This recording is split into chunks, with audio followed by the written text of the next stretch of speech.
vessel the GW had just hit. The crew on the bridge looked down at the detailed resolution of the enemy warship, in awe at the level of damage the giant cannon had just delivered. The plasma slug had torn a gash that looked to stretch. Chapter 16. First Blood. Task Force 5. RNS Vanguard.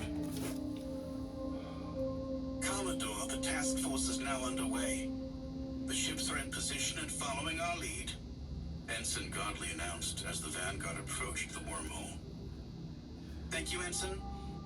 Dobbs replied before turning to look for Lieutenant Commander Dildine, who ran the ship's Combat Information Center. CIC, we need the TAM operational when we cross into Sol. Get us a picture of our immediate surroundings and identify any potential threats. Then I need your team to see if the BattleNet is still operational since the last time the Altarian scout ship tapped into it. If by some miracle the Zodarks still haven't taken it down, see if you can establish comms with whatever Republic forces and facilities are still on the net, particularly the facility at Titan. Then I need your people to assess the status of any Republic warships still in the system and what kind of hostile force remains. Yes, Commodore. Do you want us to transmit the findings and our reports to the Bergamon once Admiral Pandley's fleet arrives in the system, or run it past you first? Commander Dildine tried to clarify. Dobbs paused for a second as she thought about that. Part of her wanted to look it over before it was sent. What's the point? It's not like we can hide what's happening. Looking back to CIC, she replied, No. If they arrive in the system before I've had a chance to review it, go ahead and send it. Got it? Yes, ma'am. Dobbs nodded approvingly, then turned to her flight ops section at the bridge. Commander Mitsu, that brings me to you. The moment we cross into Sol, I want our fighters scrambled ASAP. Get us a combat patrol up and running to protect the transports and make sure to send out some patrols with their suite of sensors active. We'll let them act as pickets and screen for the fleet until Pandally's fleet has finished crossing the bridge. Let's also make sure to have our bombers ready to launch, should we encounter any hostile ships in the vicinity. Aye, ma'am. Our fighters are armed and in the tubes, ready to launch the moment we exit. My counterpart on the Rhineland and I have already coordinated our scouts and squadron rotations for the combat patrols over the fleet. We got this, Commodore. You can count on us, he confidently assured her. Now this is what I'm talking about, Mitsu. Out freaking standing, taking the initiative like that. She praised her fighter boss. During the last campaign, he had demonstrated how effective the fleet's new space wings could be when properly trained and led into battle. She smiled a moment longer, observing how efficiently he'd trained the non-flight crews who aided in the operations that kept the fighters deployed and in good working order. Knowing he had things well under control, she turned to her tactical officer next, zeroing in on Commander Little. TAO, the moment we're across the bridge, I want our guns spun up and be ready to engage whatever we may encounter. God forbid we land near an enemy formation and they get a jump on us the moment we enter regular space. I want to be as ready as possible for it. It's going to be incumbent on your people to rapidly counter the ambush the moment we're able. Got it? Aye, Captain. We'll be ready. Commander Little confidently replied. Her gun crews had more than earned their pay against the Pharaohs, smashing ship after ship during several battles for control of the system. Now they'd have to repeat that performance against a numerically superior Zodark fleet. Dobbs took a moment to breathe and accept that the crew she'd trained and mentored for the last few years was ready to fight. Commander Wright joined her as the ship began to near the wormhole connecting them to home. The crew's ready, Captain. You've done a good job training them. Now the Serpentis campaign gave them a taste of what to expect with the Zodarks. They've got this, he assured her. His confidence rubbed off on her as she felt a renewed sense of purpose. She led her task force to victory during the last campaign. Now she would lead them into an even greater battle with large larger stakes, the battle for Seoul, for the heart of the Republic. I know, Exo. You're right. They're ready for whatever comes next. I just hope I'm as ready as they are. She confided quietly. Wright smiled warmly. Captain, this is my third assignment with you. In each tour, you led us from victory to victory. You are an exceptional commander, and we have the utmost confidence that your winning streak will continue. Well, thanks for the vote of confidence, Exo. Just don't jinx us with it. They shared a brief laugh before Godly announced they were 20 seconds out from entering the wormhole. Guess it's time to buckle up and put our war faces on, as the grunts like to say. Damn right, Captain, he said with a devilish smile as they returned to their seats. She liked that about Joe. He was confident without being cocky, and he was decisive when needed. He wasn't the kind of officer who looked for a fight to prove himself, but when a fight had to happen, he was a vicious killer and wouldn't think twice about ordering his ship to its death, if that was what it took to win. He had that fighting instinct that not all captains shared. As she strapped herself into the plushed leather captain's chair, Godly announced, "We're entering the bridge." No sooner had he said the words than, just like that, the light from the nearby sun and the twinkling stars disappeared into the blackness of the void that drew them into the wormhole. Despite having traveled through dozens, if not hundreds, of such wormholes and stargates these past 20 years, she still marveled at how they could cross the vastness of space in mere seconds or minutes via these seemingly unknown trapdoors that somehow tied space and time. When she had worked in the R&D department some years back, she'd asked if someone could explain it like they were talking to their golden retriever. One of the eggheads had snickered at her analogy before giving her the easiest way to understand how the basic concept worked. The wormhole technology aboard the few ships that had it basically held down the point in space the ship currently occupied. With its anchor point known, some gobbledygook within the machine then found the shortest path between their present location and that of their destination. She was told to think of it like folding two separate points on a piece of paper until they touched. Folding the paper was essentially bending space and time, connecting two impossibly far-off locations almost instantly. Then it was a matter of just crossing the bridge and bam, you'd just traveled 30 or even 60 light years in the blink of an eye. The only limiting factor she'd been told the Alterians and the Orbots still hadn't solved was how to increase the range generator unit. A mystery she had no desire or intellectual ability to solve. As a ship captain, all she cared about was that it worked and got her ships to where they were needed most. As the Vanguard entered the wormhole, it troubled her that the Zodarks had somehow managed to do what their Orbot masters had not yet figured out: increase the range of the generator unit. The limiting factor in the range had more or less allowed both alliances to know what systems each other could jump into and which ones were out of range. Armed with this knowledge, the two sides reinforced those specific systems or gateways into each other's territory. Some of these systems sat astride the Stargate network, while others could place you in a nearby star system, but easily within FTL range to converge on the gate and gain entry to the network.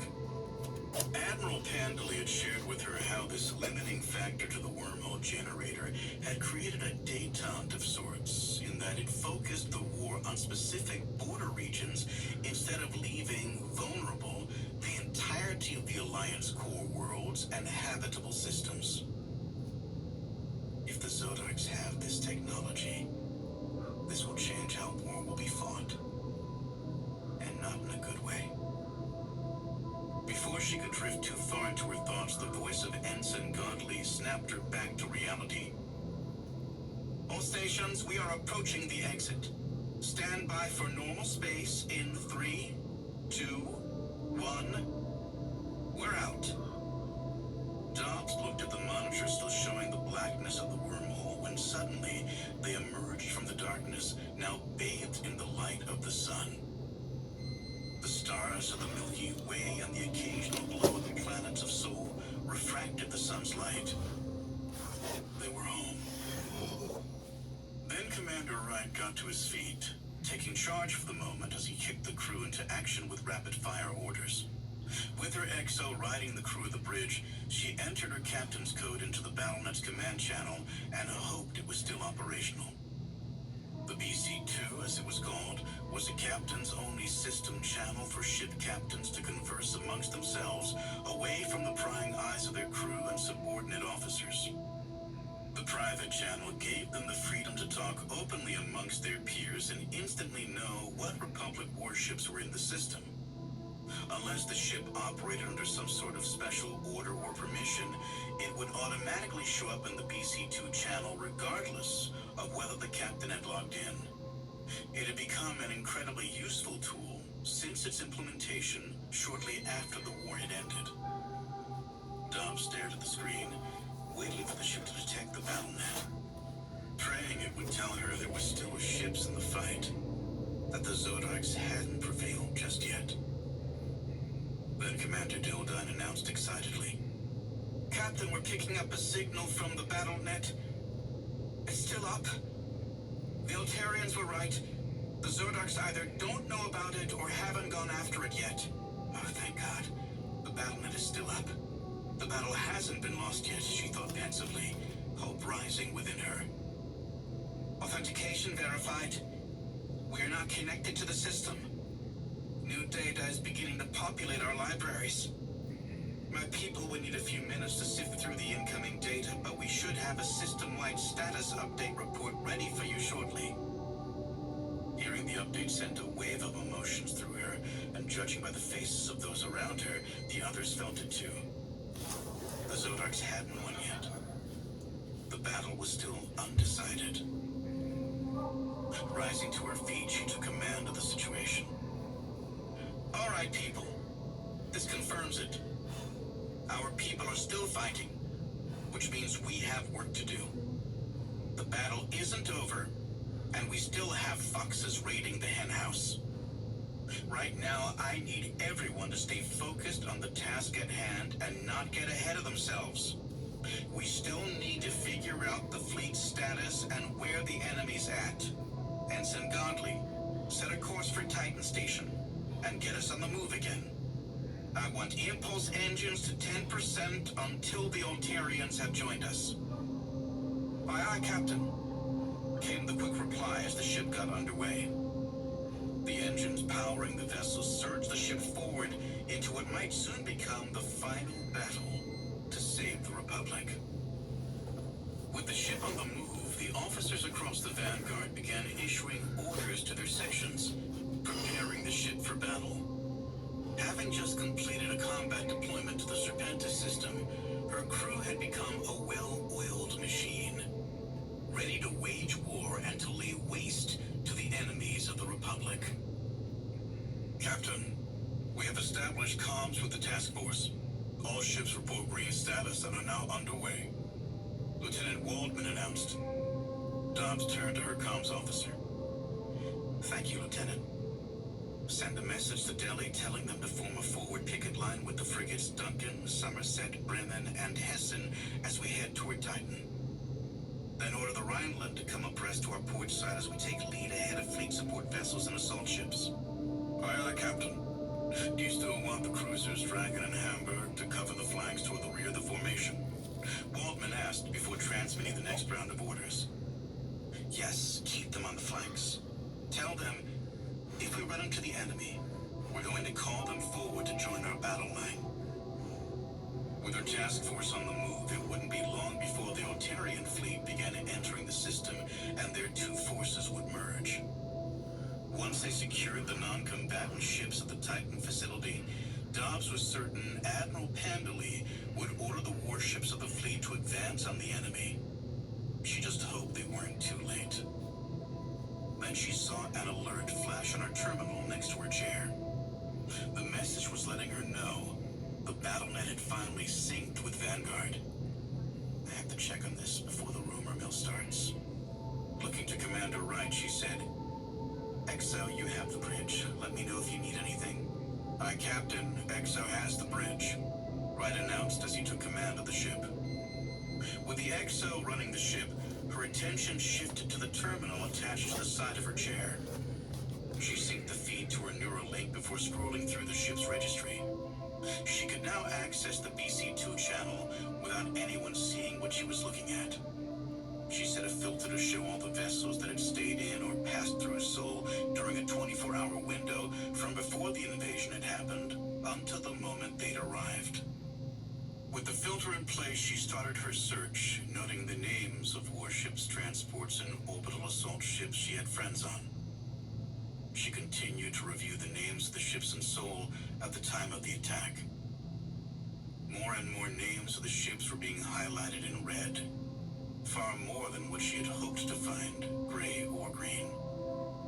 My God, how could we have lost so many ships? Well, we lost the Ark Royal, she thought, before learning the fate of Admiral Abigail Halsey, who had apparently, despite being gravely injured, stayed aboard the carrier as she rammed it into some previously unknown Zodark supership no one had seen before. Dozens of Republic ships, many with friends she'd known her entire career, were now highlighted in red, lost to enemy action. Seeing the enormity of the loss only fueled the burning rage for revenge steadily building within. She was angry, frustrated beyond belief that while her task force had been deployed to the Serpentis system, the Zodarks had been plotting this entire time to restart the old war by invading Seoul and smashing the heart of the Republic to pieces before they had a chance to organize a defense. Staring at the registry at the number of ships highlighted in gray, ones that had left the system, and the ones highlighted in green, still operational, her mind pieced together the losses the Republic had likely sustained thus far. My goodness. We've probably lost north of 10% of the warships in the entire fleet. The staggering loss of ships during a single battle or campaign was beyond mind-numbing. Feeling her emotions wanting to take the lead, likely to do something stupid, she calmly closed her eyes, taking a breath as she focused on clearing her mind and emotions. I am a warrior of the Republic, an officer and the captain of the Vanguard. I control my mind, my emotions, my actions, she told herself, reciting her morning and nightly incantations. When she opened her eyes, she saw a glimmer of hope.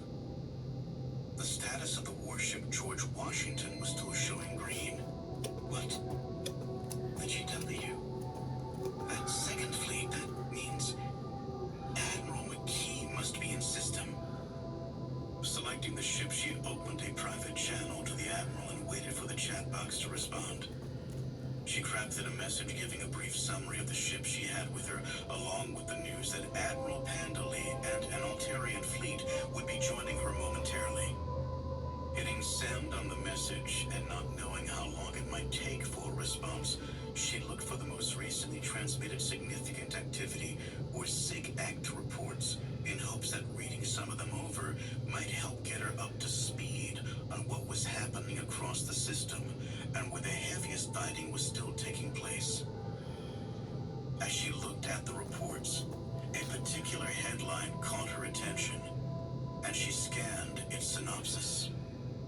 It read that the Ark bunker near Oberammergau had reported that multiple orbital strikes by Zodark warships had devastated several cities across the European continent. What caught her attention, though, was the mention that it appeared likely that Chancellor Luca, along with members from an Alliance trade delegation, had perished in a strike on the city of Potsdam near Berlin. It also mentioned the presence of Zodark fighters prowling the skies over parts of Europe as elements of a Zodark ground invasion that appeared to have begun. Unsure if she should believe the report about the Chancellor's death, she looked for any possible reports out of Space Command. With Admiral Halsey having died aboard the Ark Royal, Admiral Bailey was probably the only person left trying to run Space Command. Then she found the report she'd hoped she'd see. Admiral Bailey had been secured in the command facility beneath Space Command. He had transmitted a series of messages to the people of Earth, assuring them that help was on the way. While temporarily entombed in a command center under the debris of Space Command headquarters and the city of Fayetteville, he had continued to encourage the remaining warships in the system to fight where they could, and for the Army to give the enemy hell wherever they landed forces on the planet. Not wanting to focus further on that report, Dobbs was about to open another when the chat box flashed. The Admiral had replied. When she opened the chat, it automatically connected a video call request from the Admiral. A moment later, the image of Fran McKee appeared on her screen. Well, if it isn't Amy Dobbs, damn, it's good to see you. I just read your message. Are you telling me you have 37 ships in your task force and an Altarian fleet about to join you? Dobbs smiled when she saw her friend. It had been years since they'd seen each other, but that seemed to melt away when they started talking. It's good to see you too, Admiral. Yes, I do have 37 ships in my task force, but just so you're aware, only 9 are actually warships. The rest are orbital assault ships, troop transports, and my fleet support ships. My task force was returning from an Alliance peacekeeping operation in the Serpentis system when one of Pandalie's scout ships learned of the Zodark attack. Right now, our plan called for us to head to Titan to take out munitions and rearm while we tried to figure out who was still in charge. We figured we'd try to link up and coordinate how best to utilize our force. But hey, since I've got you on the line, what do you think, Admiral? Can you plug us in somewhere to help finish the bastards off? McKee flashed a broad, toothy grin in response to her question. Amy, I can't tell you how happy and relieved I am to see you right now and hear the words you just spoke. My God, we might save the Republic before they torch it all. You shared the strength of your vessels. Tell me this Altarian fleet is packing a bigger punch than your 9 warships are? No offense, of course. We're just incredibly overwhelmed right now. None taken, Admiral. As to the Altarians, it's Admiral Pandalie's fleet. He actually has a pretty substantial force with him. Some 46 warships and another 22 support vessels. He's loaded for bear. 2 Digimon supercarriers and 14 Bergamon battleships, with the rest of his fleet split between cruisers and frigates. Together, we're a pretty heavy force. What exactly are you guys still facing, and where are they? Dobbs asked, starved for news and actionable intel on the situation. Just as McKee was about to speak, the voice of Lieutenant Waldman broke into Dobbs' thoughts. Sorry to interrupt, Captain. The Altarians have just bridged into the system. Admiral Pandalie is requesting to speak with you immediately. Thank you, Lieutenant. I'm in a comms channel with Admiral McKee right now. Can you patch Admiral Pandalie into our call? He's going to want to talk with the Admiral so we can figure out what our next moves should be. There was a momentary pause, then the comms channel split to show McKee and Pandalie now in the same channel. Admiral Pandalie, it is good to see you, my friend. I suppose you heard about this little party the Zodarks decided to bring to Earth. McKee said, as she added a little levity to the seriousness of things. Pandalie cocked his head to the side slightly, then countered. Oh, I see now. You are attempting to use humor to make light of a bad situation. Yes. Dobbs tried tried to contain her smile and keep a straight face, but it was proving impossible when McKee busted out laughing, causing her to join in. Thankfully, she'd switched out of her Neuralink connection to the group, or the crew might think she'd gone mad, laughing to herself. That's right, Admiral. Us humans are notorious for adding humor to what would otherwise be a terrible situation. It helps us to mentally and physically get through the stress, tension, and sometimes despair of the moment by laughing at it. That probably doesn't make much sense, I get that, but it's one of those quirky little things about us humans you're probably still trying to figure out. McKee explained before her face turned serious again. Admiral, I'm not going to lie or sugarcoat the situation here. We're in dire straits, and the situation is not good. I'm having my staff send both of you the most current breakdown of the situation in Seoul as it currently stands. If you'll indulge me for a moment, I feel a brief understanding of how the situation unfolded and my fleet's interactions since our arrival may help you better understand what's happened and what we're still up against, she offered, waiting for confirmation from the Otarian before she began. Second Fleet, my command, had been stationed with the Primord Fleet at Kita for over a decade. This means most of the ships under my command are among the oldest warships still active in the fleet. Once the drawdown began in the region following the withdrawal from Alfheim, Space Command was going to use the opportunity to have my command undergo a multi-year stand-down while my oldest warships were retired and new ones were commissioned. I feel I need to share that point, Admiral, to highlight the fact that when my fleet arrived in Seoul, I wasn't exactly bringing the Republic's most powerful warships to the fight. By the time we realized what was happening, that Earth was under attack by the Zodarks, and we were able to join the fight, Admiral Halsey's fleet had already sustained catastrophic losses in ships and personnel. When my fleet could link up with Halsey's, the strange, unknown warship we hadn't encountered before suddenly appeared to have opened a wormhole bridge, just like we've seen by your Digimon ships or the Freedom in the past. That's when Admiral Halsey made her move. You should have seen it, Pandalay. The Ark Royal, which at this point was a flaming wreck, aligned itself to point at this mystery ship when suddenly it opened a bridge between Zodark-controlled space and Seoul.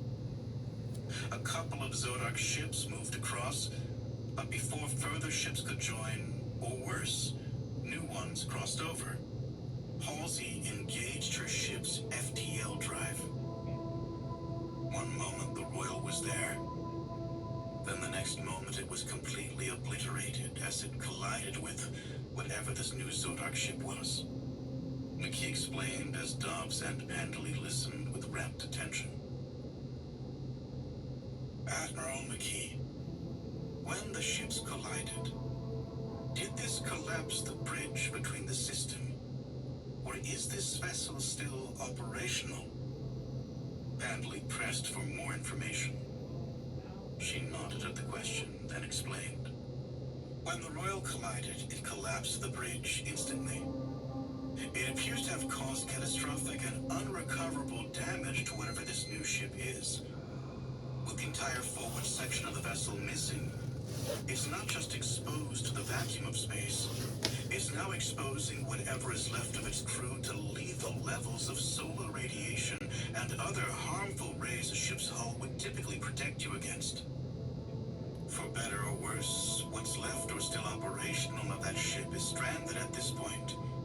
We plan to take it out at some point so it'll no longer pose a continued threat, or God forbid, their engineers figure out how to jerry-rig some sort of repairs to get it back underway.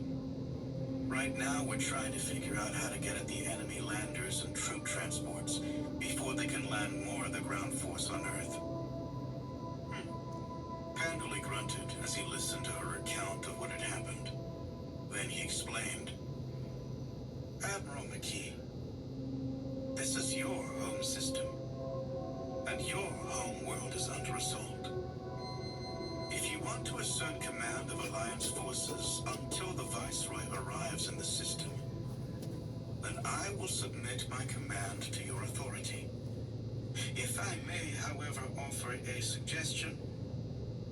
McKee nodded for him to continue as Dobbs watched the interplay continue. The ships of your command, they largely consist of the oldest warships in the fleet. You have also lost more than half of your vessels during the past few days of battle.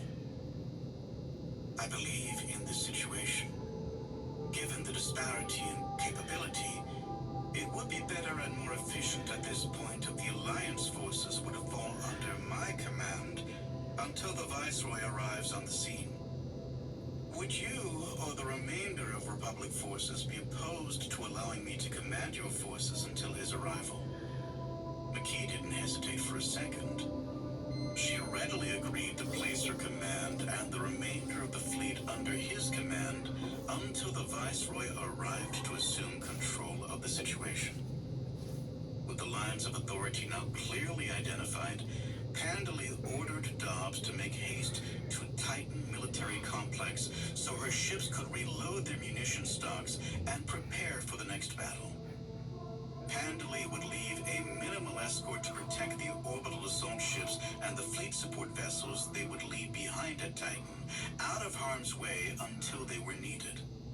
Then Dobbs would merge the 9 warships of her command with Admiral McKee.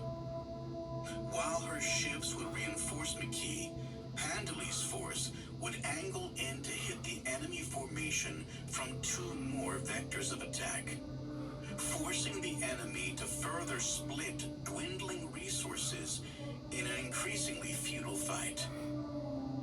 With a relatively easy plan to execute now underway, they prepared for the coming battle to decide Earth's fate and the Republic's future. 12 hours later, vicinity of Republic Naval Shipyard, RNS Vanguard. Commodore Dobbs was now overseeing a squadron of warships after Admiral McKee had assigned another 6 warships to her command. Commander Wright found himself in the command seat of the Vanguard as they prepared for the biggest battle they'd have fought in yet. Listening intently to the modifications being made to their attack formation, he hoped the Altarian Admiral knew what he was doing. The enemy force, while technically trapped in Sol, still outnumbered their combined force. Despite the loss the Zodark fleet had already sustained, there was still nearly 200 warships of various classes still clustering tightly around the massive warship. The one Admiral Halsey had rammed during the first day of the battle. He'd been told this was the vessel that had generated the bridge that connected their territories. With the forward section of the vessel missing, the enemy had lost their ability to escape and return to friendly lines. Commander Wright, did you copy that? Wait, did I miss something? He questioned when Dobbs singled him out. My apologies, Commodore. Can you clarify that? He responded as he hoped to cover his momentary distraction. Okay, let me give everyone a little more detail about what's about to happen. Admiral McKee has a clever attack underway along the left flank of the Zodark line. Apparently, it involves an older Ryan-class battleship acting as a shield for a strike package of fighters and bombers from the Lexington and the remnants of the Ark Royal Space Wings. The battleship is hiding the strike package in the dead space of its shadow on the opposite side of the enemy fleet.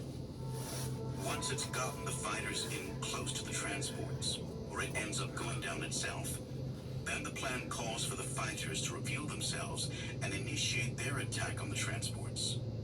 When that happens, when those fighters launch their attack, that's when Admiral McKee wants us to micro-jump using our FDL drive to the coordinates I sent to each of your helmsmen.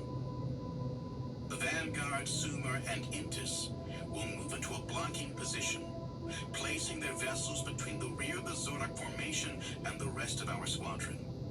Then it's a race to take out as many troop ships and transports as our cruisers and frigates can before the enemy can try and interdict our little raiding party inside their rear guard.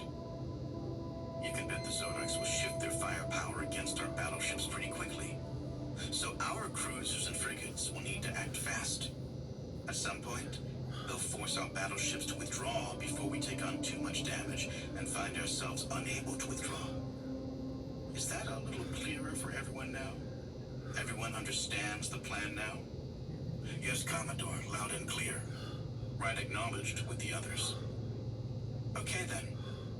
Everyone stand by and we'll wait for the signal. Don't jump out of sequence. You'll alert the enemy before it's time. This is freaking nuts.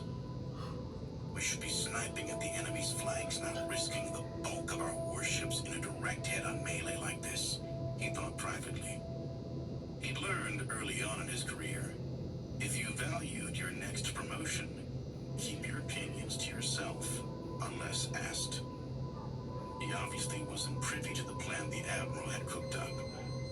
Like his little brother serving in the army, he just had to nod along and do his best to implement the orders of those above him until one day he was the person giving such orders. Still, what troubled him was the knowledge that reinforcements were likely to arrive in 12 to 24 hours. Why risk so many of their ships in a battle like this when in the near future they'd have an overwhelming force that would be able to crush this enemy fleet without risking the remaining force they had? Lieutenant Waldman, see if the bridge camera can pick up that battleship Berlin. Let's watch how the attack unfolds. Aye, Commander. 1 second. Waldman announced as his fingers danced across the console. A moment later, the bridge monitor was showing an image of the RNS Berlin, which looked to have already crossed nearly half the distance between the Zodark and Republic lines.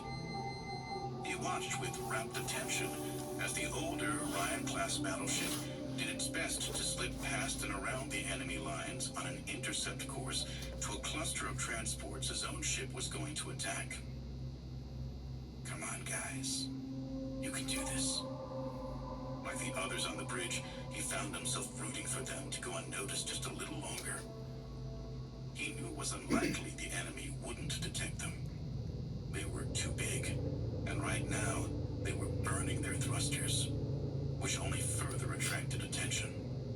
Yet with each passing moment, he felt strangely confident that the Berlin would pull it off. Lieutenant Waldman, let's go ahead and split the bridge screen and get the George Washington set up on the right side and the Berlin on the left. TAO. I want you to keep an eye on the volume of fire being directed at Admiral McKee's ships as they move forward. Try to figure out which enemy warships will likely be the closest ones to us after we initiate our jump. Watch to see how those warships in the rear of their formation react as the Admirals advance and the Berlin continues to creep along the left flank. Commander Wright directed, wanting to get his people ready to react to actions of the battle that was now starting to heat up. In moments, he had the two screens set up the way he wanted. Now it was a matter of waiting and watching as the battle unfolded. Watching and waiting for things to start once the plan had been put into motion was among the toughest aspects of space warfare. Beyond the great distances across which these battles could sometimes take place, they often stretched across multiple axes of attack, while sometimes forcing one to deal with various types of threats. Some you might see coming at a slow enough speed that you could maneuver out of their way. Other times, they traveled at the speed of light, often slamming into your vessel before you had a chance to react. Combat in space was weird like that. The action happened quickly, with little time to react, or it moved at the pace of a snail crawling on a salt lick. It wasn't uncommon for battles to last for hours, sometimes even days, as ships or groups of ships tried to maneuver around each other, or searched for a better angle to initiate their attack. If your ship moved too fast toward an adversary, or failed to decelerate at the right time, you could end up sailing past the enemy ship, or simply miss any effective means of using your weapons in anything more than harassing fire. As Bright briefly stared at the enlarged image of the George Washington, the ship's superweapon, the giant plasma cannon that to this day was still the most powerful cannon in the Republic arsenal, began to move. When the giant 4-meter wide barrel fired, it hurled a plasma projectile at near light speed to slam into whatever its gunners had aimed for. If the Republic hadn't encountered the Altarians when they had, they likely would have more of these weapons on their warships than just the single one on the GW. Suddenly, the screen showing the giant warship of the GW flickered and whited out before returning to its earlier image. A momentary flash marked the moment that the plasma cannon had fired. It was a signature mark when it did. The flash happening when the superheated plasma was hurled from the barrel into the coldness of space. In that brief moment, as it left the barrel, it produced a temporary outer casing as the plasma around the edges cooled, forming a loosely crafted slug filled with superheated plasma before slamming into its intended target, often boring a hole through the vessel it had just hit.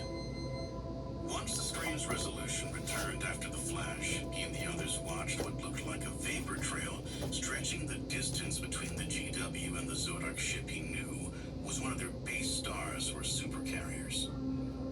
Reaching for the controls on his console, he rapidly enhanced the magnification of the vessel the GW had just hit. The crew on the bridge looked on at the detailed resolution of the enemy warship, in awe at the level of damage the giant cannon had just delivered. The plasma slug had torn a gash that looked to stretch nearly 100 meters in length across the forward starboard side of the ship, ripping it open to the vacuum of space. An instant later, all hell broke loose between the two sides as the Zodark vessel started engaging the warships closing in on their positions. Soon the blackness of the void was being filled with streaks of orange, blue, and red lights crossing back and forth between the opposing warships shortly after the two sides engaged with lasers. Waves of 36-inch, 24-inch, and 16-inch projectiles were hurled at the enemy vessels in volleys designed to place as many slugs as possible in the estimated location where the two would most likely cross. If the gun crew was good and knew how to effectively use its targeting AI to blanket an area the enemy vessel had to cross, they could land dozens of armored-tipped high-explosive projectiles across the enemy ship, causing enormous damage when they tore through the outer hull and armor to explode inside the guts of the warship. He continued to watch the two sides advancing steadily toward each other, knowing that in a few moments, the Admiral would order the ships of the line to begin their turn to one side, bringing to bear both the main and now the secondary turrets on the enemy vessels. With the full weight of all the battleship guns able to bear in on their opponents, the volume of mag-rail projectiles being hurled at the enemy line would be almost impossible to miss. While this main battle continued to unfold, Wright pulled himself away from the fleet battle to focus back on the Berlin, the part of this operation tied most closely to his own. By now, the Zodark warships nearest the Berlin seemed to have caught on to what it was trying to do. Several of the battleships and cruisers began firing at the older warship. A handful of cruisers, frigates, and corvettes appeared to change course and looked like they were now on an intercept path. That was when he saw something unusual occur. Hey, Quinn. Those look like ospreys falling away from the dark side of the Berlin. Commander Quinn Dildine canted his head to the side with a puzzled look on his face. Then a look of realization took its place. Actually, Joe, if I'm not mistaken, I think those might be those electronic attack craft the fleet started deploying just as we left for Serpentis. I think they're those EA-12 Phantoms. Huh. Okay. Let's see how they work. Attention, all ship captains! Attention, all ship captains! Commodore Dobbs's voice broke into his conversation as he held a hand up to forestall his friend from continuing. Dobbs then ordered, all ships, prepare to execute maneuver Yankee 5-5. Acknowledge now. Oh man, here we go. This better work. The thought raced through his mind as he listened to several of the captains acknowledge the order. He waited a moment longer until it had reached his turn to respond. Vanguard acknowledges standing by to execute. Taking a breath in as he steeled his resolve, he looked to the helmsman position, declaring loudly, "Helm, prepare to execute Yankee 5-5 on my mark." "Affirmative, Yankee 5-5, standing by to execute," Ensign Godley acknowledged.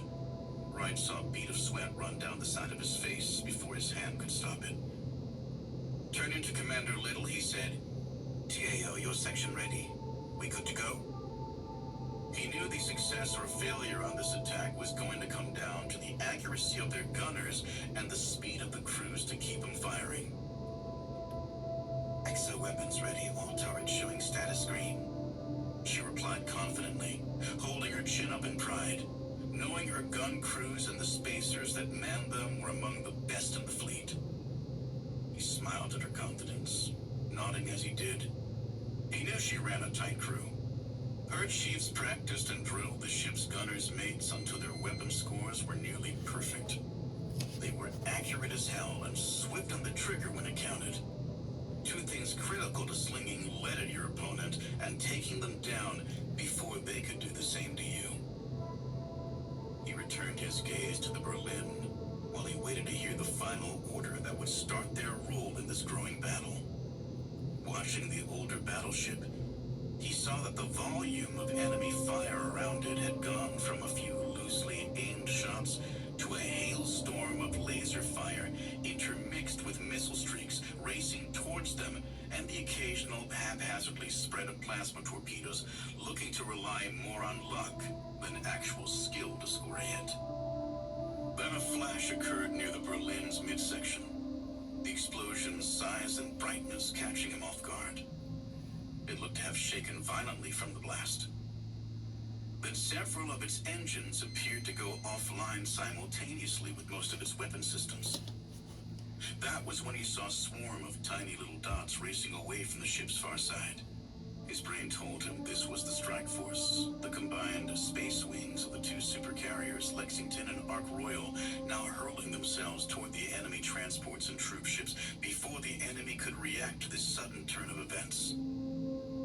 "Exo, here come the Ulterians," Commander Little announced as the bridge monitor focused on the George Washington began to zoom out and reframe the image to display the broader battlefield now unfolding. Commander Wright looked at the broader image on the monitor as he spotted dozens of tiny flashes now appearing along the enemy's right flank, opposite where the Berlin had been before the flames had consumed its atmosphere and choked the life from it. While he wasn't counting the flashes denoting the ship's arrival as it exited slip space, he knew the Ulterians were still bringing 40-plus ships to the fight. Many of them battleships and a couple of supercarriers. This was even after leaving some ships behind to help defend Titan Station and the growing number of non-combatant ships continuing to arrive from across the system. His gaze returned to George Washington, noting the intensity of laser fire stabbing relentlessly into her armored shell. Then Commodore Dobbs shouted excitedly across the command channel the words he'd been waiting to hear. "All ships, execute Yankee 5-5 now!" Okay, this is it. Time to see if this little maneuver is going to work. "Helm, XO, missions a go. Execute Yankee 5-5 on my mark. 3, 2, 1, mark," exclaimed Wright as he braced for what was about to happen.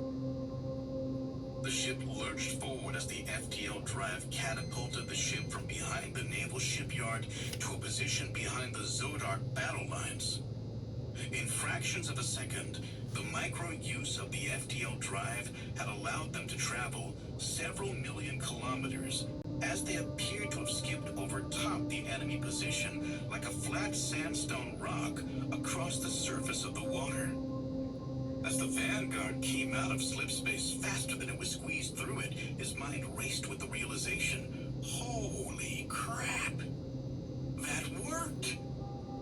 Until the ship's forward camera came back into focus and he saw the enemy ships. My God, look at the size of that fleet. Shaking the thoughts from his mind, he jumped to his feet, not wasting a second as he rattled off orders to the crew, knowing time was not on their side. CIC, where's the TAM? We need that operational now! He barked hotly at them for not having the tactical action map already up and running the moment they exited slipspace.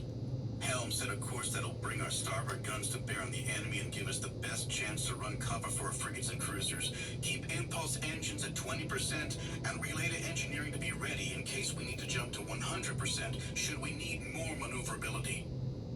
Commander Wright then turned to face the part of the bridge controlling the vaunted weapons of the Vanguard as he began to rapid-fire his next set of orders. TAO, the moment the TAM is up, I want those starboard guns to zero in on the closest battleship and 2 of their cruisers. Start laying into them hard with everything we got. I want speed of action right now and hammer those ships as hard as we can, as fast as we can. Then tell your gunners on the port side they're free to engage the transports and troop landers as the opportunity presents itself.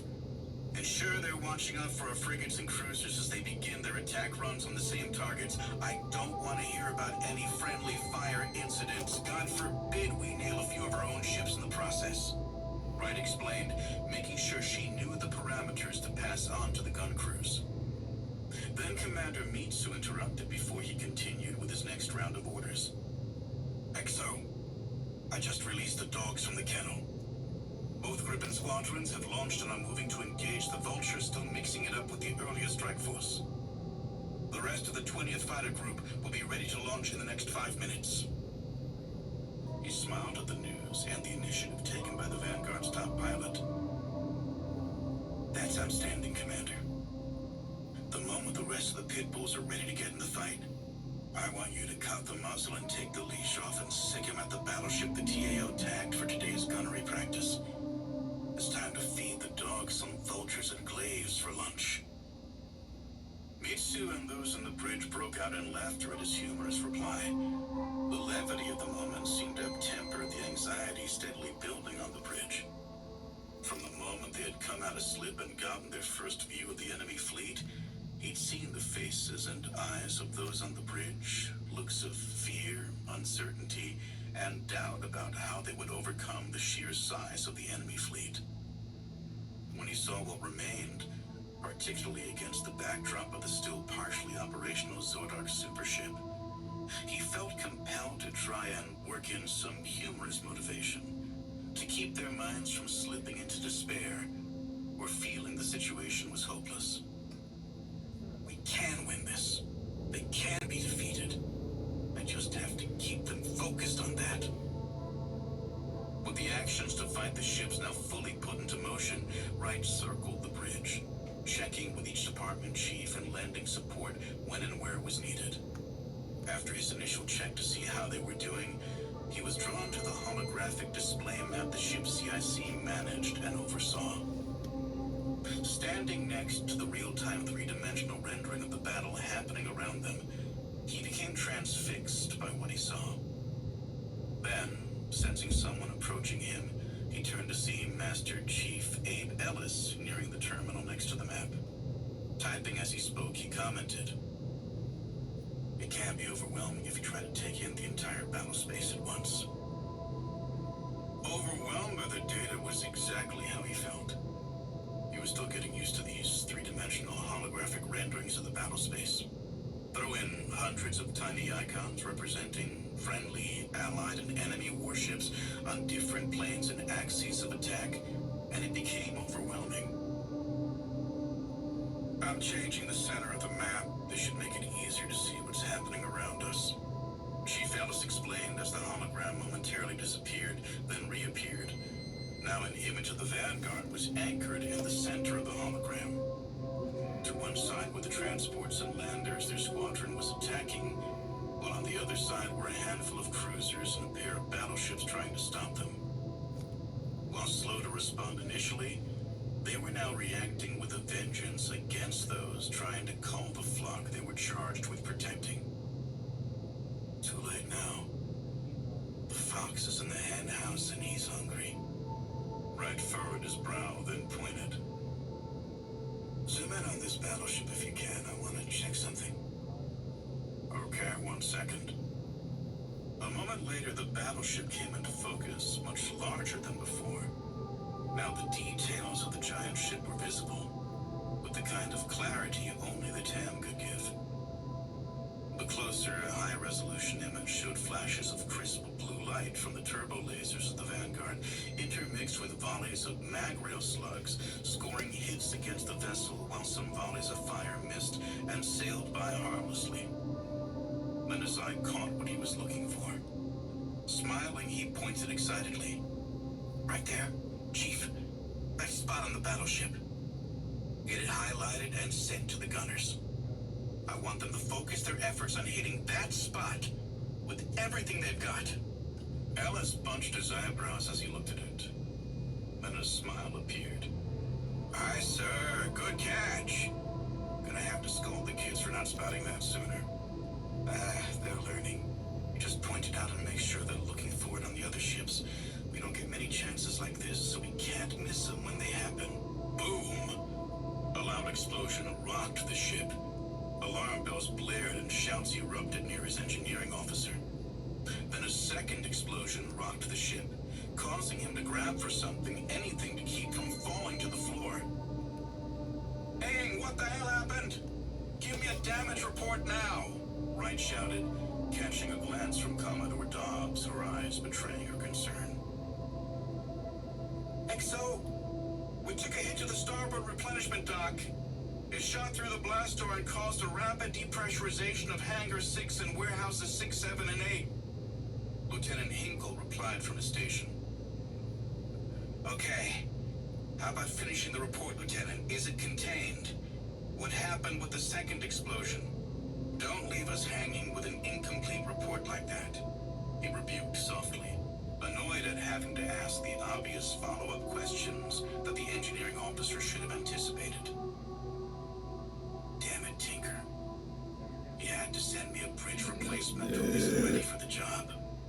He cursed silently at his senior engineering officer for not sending him a better substitute for Herrick's when he'd injured his hand in the weight room. XO, sorry about that. The decompression has been contained and stopped at the adjacent rooms and corridors surrounding the damaged areas. The second explosion occurred when a Havoc missile exploded in one of the VLS pods. It caused the two other missiles in the pod to detonate, which caused a blowback into the deck below, causing a decompression event to happen. That led to 6 other rooms venting atmosphere before the areas were sealed off. Casualties are still coming in. Should have them shortly. The baby-faced lieutenant replied, making sure to cover all the details this time. Dobbs walked up to him. "Everything okay, XO?" She had a look of concern on her face, but hadn't resumed command of the ship just yet. "It is now, Captain. Minor decompression unit and a missile cook-off in a VLS pod." Grunting at the reply, she replied, "Is that it?" The smile on her face told him he'd handle the situation correctly, the way she would have. "XO, TAO, gunners are laying into that spot you found on the battleship. They breached it. We're getting multiple secondary explosions from the surrounding areas. It just might work." "What did you find?" asked Dobbs, her curiosity up. "He found a golden BB, Captain. A blown-out laser turret right behind Section 9 Charlie. Just like the intel weenies told us about." Chief Ellis chimed in proudly. "Really? Well, I guess we'll see in a minute if that actually works, won't we? Seem you got it under control. I need to get back to the squadron. You know where to find me if you need me," commented Dobbs before returning to her station. "XO, TAO, I think the battleship is gonna blow. We're spotting secondary explosions rippling across the rear of the ship. Then its engines went out, and it appears to be dead in the water." Looking to the bridge monitor, he saw the battleship prominently displayed, flames arcing into the void from gashes along its port side as it vented atmosphere and fluids in a fiery mix. With its guns silent, the Vanguard continued to pummel the dying ship until a giant explosion erupted, splitting the rear of the warship from the rest of it. One battleship down, one more to go. Commander Wright thought ruefully, having scored the squadron's first victory. Chapter 17. You got a mission. Task Force Silver Fox, Titan Military Complex. I still can't believe the bastards got past the Altarians and the Sentinel Towers like that.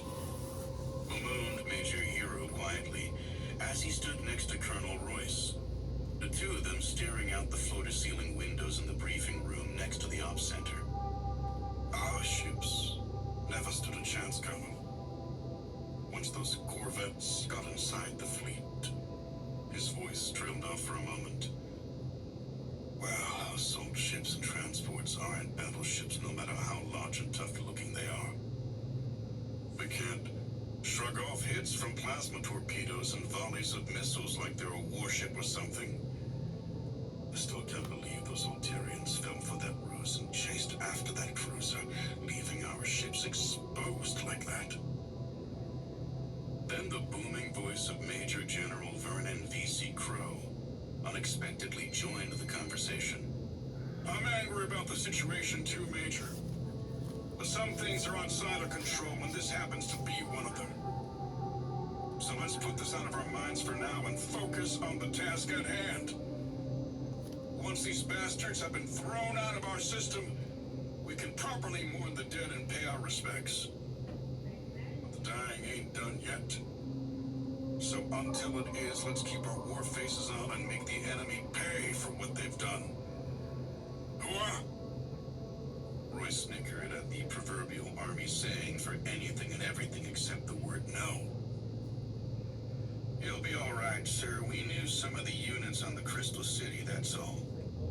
Royce interceded for Hero. The general nodded, holding his tongue before explaining in a softer tone. Colonel Ty Johnson and I were good friends.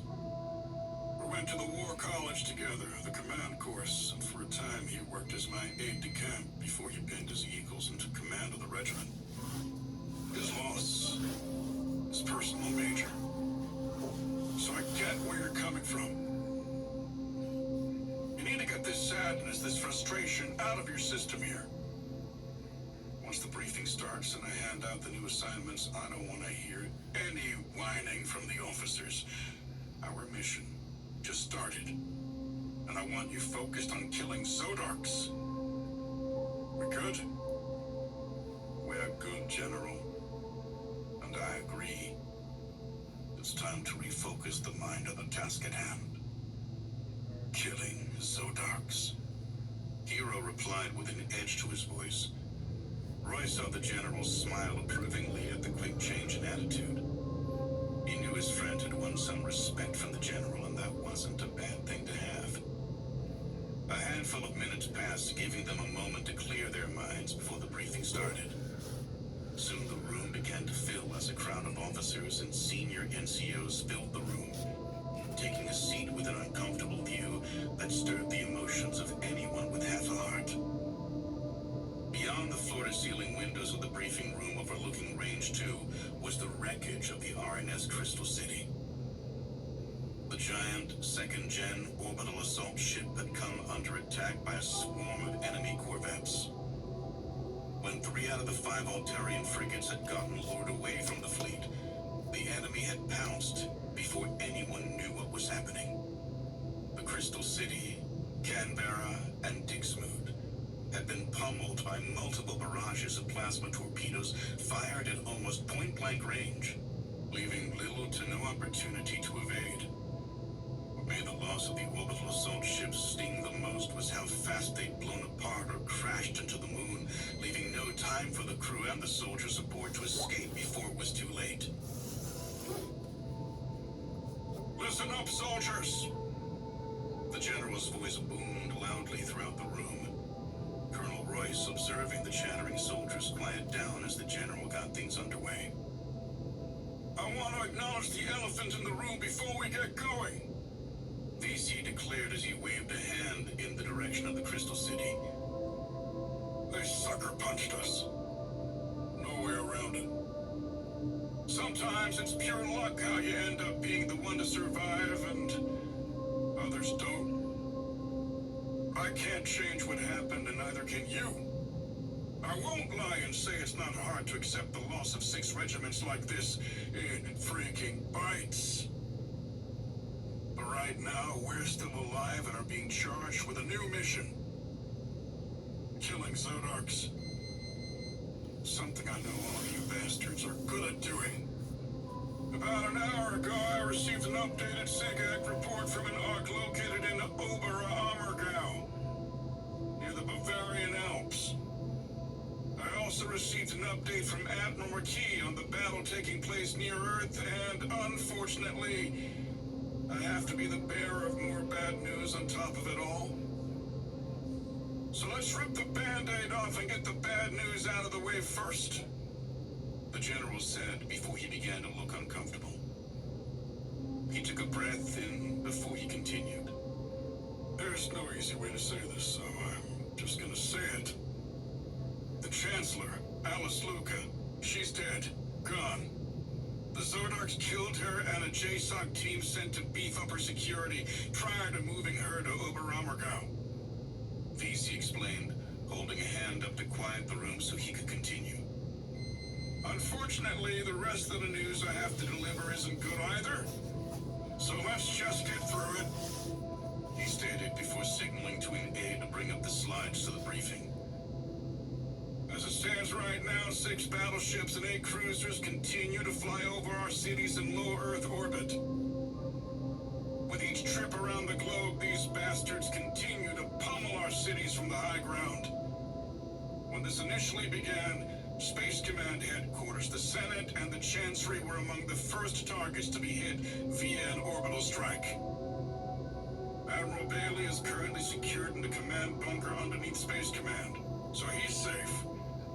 But he's also stuck as the Zodarks recently began landing ground forces near the capital. Jacksonville, Little Rock to the southwest, and Memphis to the east. We also got word that Fort Banks was hit. Actually, according to the report, the place has been flattened. Nothing left. That said, it does appear that most of the units at the Special Forces base were able to disperse to the field prior to the base being hit. The General explained succinctly, then looked to Royce, explaining, I wish I could give everyone more information about the disposition of our forces and those of the enemy, but I can't. We haven't received additional information about what's happening on the ground, which obviously is going to make the actions I'm about to order next risky, to say the least. But I'll be damned if we're gonna sit on our asses on the sidelines and wait for better intelligence before we act. Every hour we delay, every minute that goes by, is just giving the enemy more time to spread out across our home world, killing our people for sport. Well, I ain't allowing that to happen so long as I have soldiers to fight with and ships to get us into that fight. So here's what we're going to do next, the General explained. As his aide scrolled through the slide deck, Royce heard some excited chatter from the officers and senior NCOs when a few slides appeared with detailed maps outlining a series of orbital assaults. The more maps he saw, the more he realized this wasn't going to be a standard drop like they'd done on many a hostile planet. This plan called for a series of swift engagements designed to close with and destroy the enemy before loading back into the dropships to reset and prepare to do it all over again. Well, I guess this is typical VC. Crazy like a fox. I think this crazy plan just might work. Guess it's time to get the team ready. Task Force Silver Fox, RNS Wasp. The sound of engines continued to grow as Colonel Brian Royce neared the entrance to the flight deck. Then the engines cut out just as he exited to get his first look at the fleet's newest dropship. Since arriving on Titan nearly a day ago, the Wasp and the other orbital assault ships from the Serpentis campaign had begun taking on some of the new dropships, knowing they'd be used in battle in the coming days. Now that he saw one in person, however, he was impressed.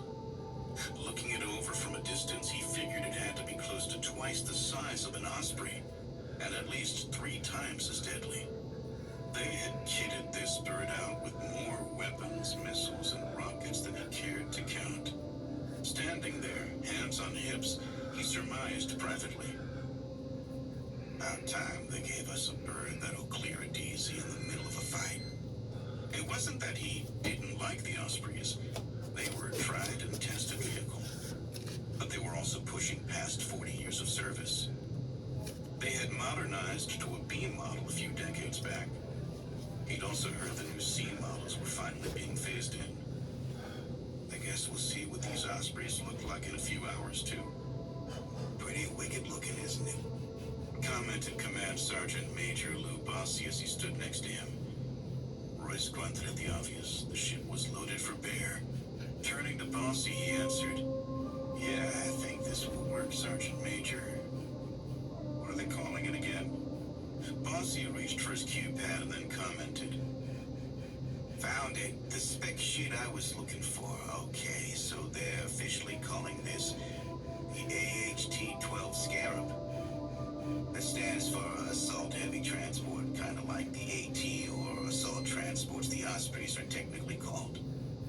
Scarab, huh? Interesting.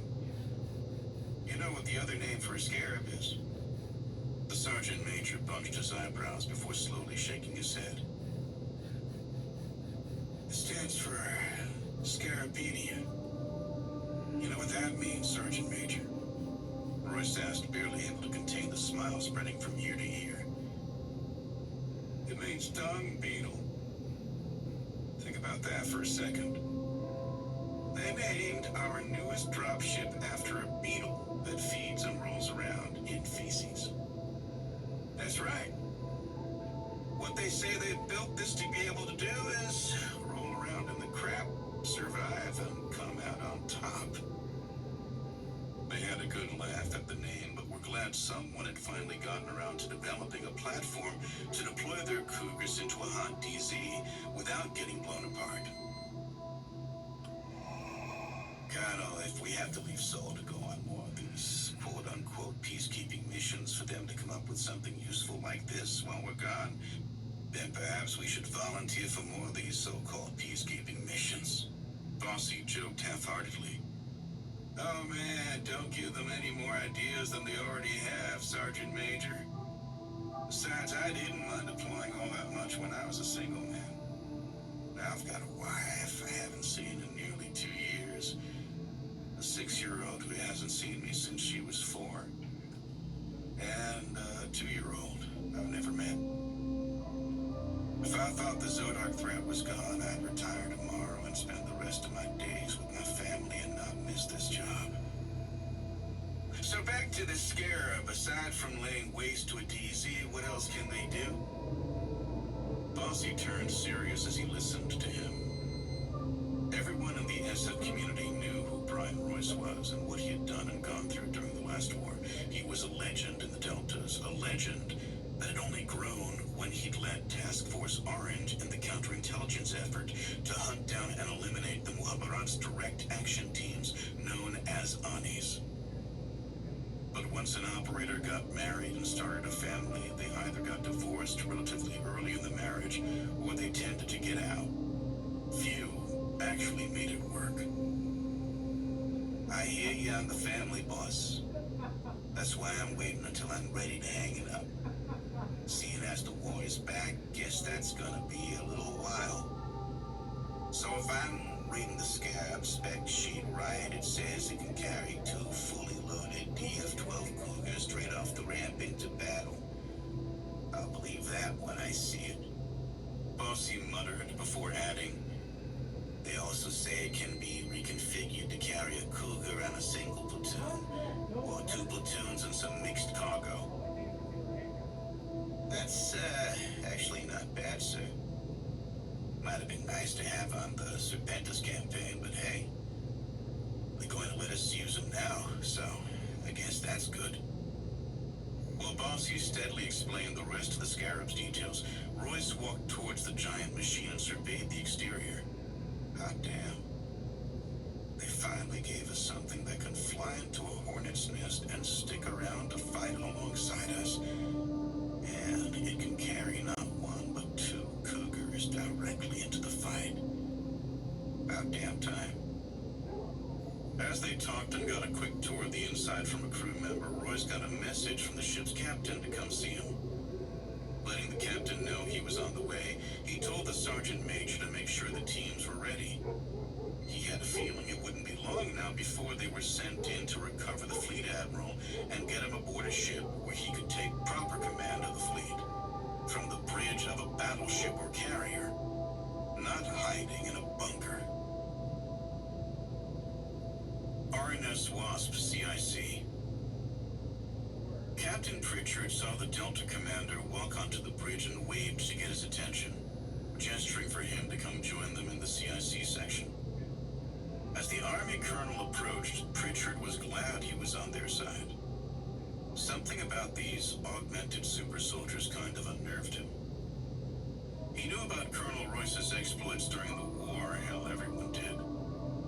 The man was a savage killing machine in battle, but Pritchard knew something else about the man that few knew. Something that had only been shared in confidence one drunken evening during a card game on their way back to Seoul.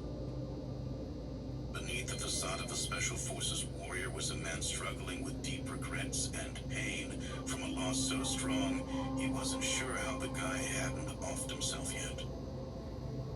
He talked about his new wife and kids, how he had a new baby that had been born while they were gone.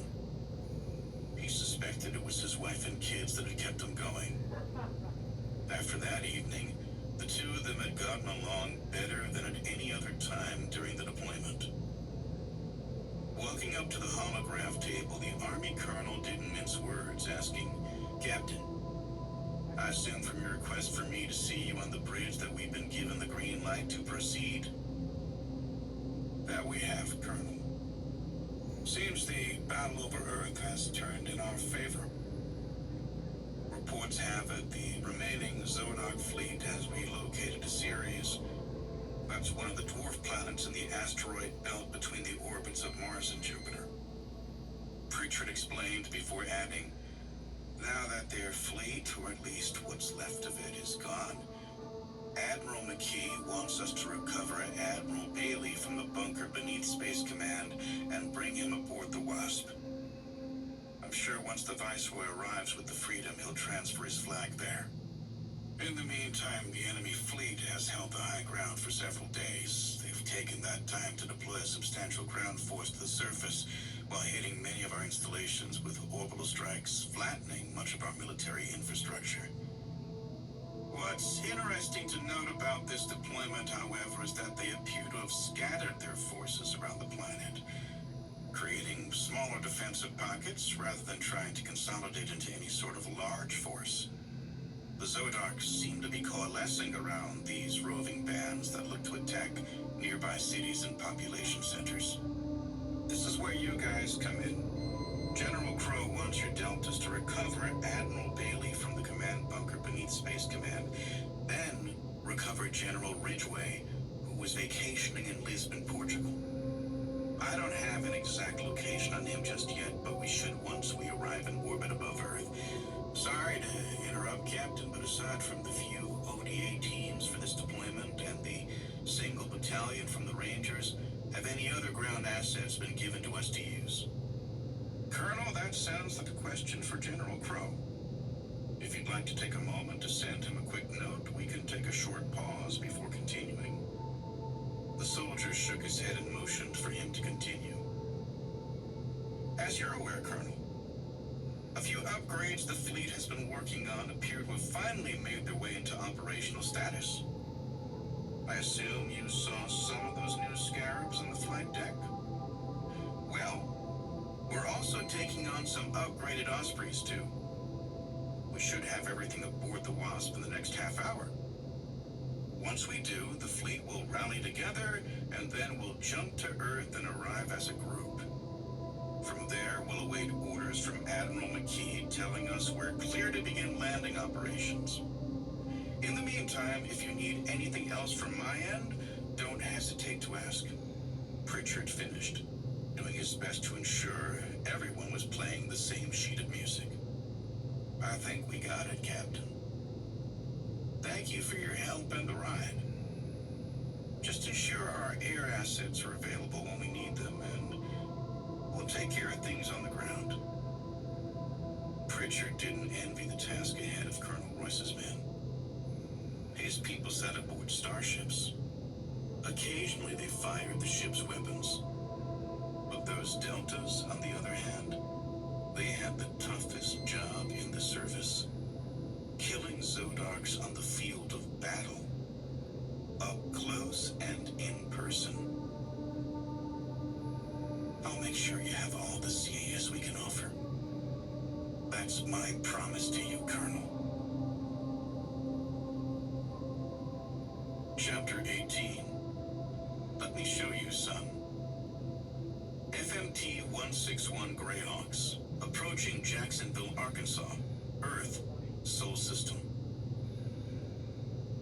Packed in the troop bay of the Osprey, Colonel Royce had no idea what to expect as they approached the city that had once been the capital of the Republic.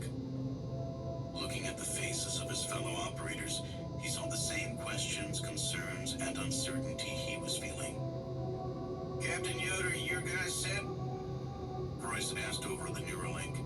He wanted a candid response. Asking in private was a sure way to get it. They're a little nervous, sir. Their training will kick in, and they'll do fine, though. We're all a little nervous, so that's okay. Once we're down, Yoder, 914 needs to keep the quad clear. We can't have the place become bracketed by enemy fire. It'll be tough to get a ride out of here, Royce explained. He placed ODA 914 in charge of clearing the quad. That was what they called the giant parade field opposite the headquarters building.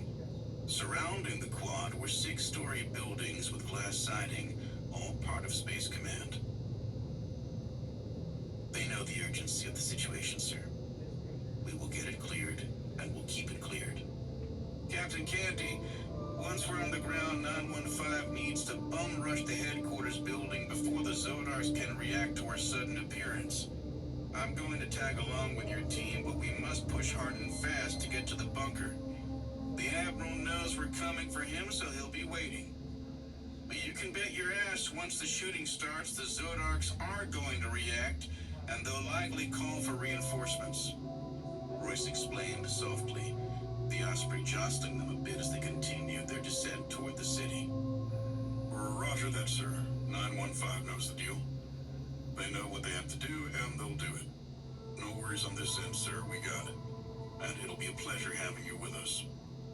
Everyone loves having the beast with them, replied Canty, using the unofficial call sign by which most operators had come to know Royce. Speaking over the comms for the sake of everyone listening, Royce directed, Sergeant Major Tanner, the moment we're off the bird, I want those LMGs set up and ready to rock. When those Zodarks decide to die a martyr's death, I want to ensure we're ready to give it to them. Hoo-ah, Colonel! Nothing like killing Zodarks to start your day off on the right foot. We'll be up and running before 915 reaches the stairs to the building. The Sergeant Major confidently declared. Then the 6 gunners manning the light-medium machine gun shouted their own battle cry of excitement. Good. Everyone is about as ready as they're going to be. Now we just have to land. Tapping into the Osprey's exterior cameras, he saw they were through the clouds and rapidly approaching the city. A few moments went by as they continued their descent, now dropping below 3,000 feet. The closer they got to the capital, the more his heart tightened at what he saw. The once beautiful city was gone. While it was still a relatively new city, most of it having been built from scratch once the Altarians had forced Earth's governments to unite under one banner, it had grown exponentially once the planners had set their minds to getting it built. going up in record time. An army of synthetic engineers and construction synths working around the clock could accomplish the impossible if given the task and resources to make it happen. Within a few years of starting work on the new city, buildings had stretched high into the heavens, reaching upwards of 280 levels at the tallest points. Most buildings were connected at various points to one another by the many hyperloop tubes that tied the city so effortlessly together. Now, as Roy stared at the city, ruins were all he saw. Many of the tall buildings had vanished, consumed by the flames and intense heat that had vaporized much of the city. Occasionally, though, the charred ruins of a partial skyscraper still remained. A grim reminder of the life that had ebbed and flowed from the city before the arrival of the Zodarks. It angered him that this had happened. It wasn't supposed to be like this. They'd fought the enemy away from Sol to keep this from happening. Somehow they had failed. They had let the people of Earth down, and the consequences were being felt by each destroyed city. Stand by, Colonel. We're lining up for the final approach to the city. Commander Luke Scooby-Doo announced, interrupting his thoughts and alerting him to their pending arrival. Thanks, Scooby. Once you spot the HQ building, you think you might be able to set us down as close to the entrance as you can? The pilot took a moment to respond, then replied, We'll give it a look, Colonel. If we can do it without jeopardizing the bird, consider it done. Oh, FYI, I got a message from the Scarab flight lead. He wanted to pass along that they're going to land in the four corners of the squad to offload the IFVs. It was a last-minute request by the infantry commander. He wanted me to pass it along to you. Okay, Scooby, sounds good. Thanks again for the ride. We'll call a taxi when we're ready to boogie out. Copy that, Colonel. I'll have your ride ready and waiting. Good luck. And get off my bird the moment we touch down. I have a feeling this is going to be a hard one. Scooby joked before signing off to focus on flying. The plan called for diving the Osprey into the city and using the charred remains to cover the approach to the target. As they zipped over the top of deserted city streets and jagged and torn buildings, Royce felt a wave of anger growing within. He wanted to punch something, to hurt something. This wasn't supposed to happen. The whole reason to fight afar was to keep the enemy out there, away from home. Then he spotted the first sign of enemy activity. A string of red lights shot into the air, reaching out for the Osprey that dared to violate its newly claimed territory. The further they flew into the city, the more tracer fire they encountered. Soon 6 different positions were throwing blaster fire into the flight path of their bird in hopes of swatting them from the sky.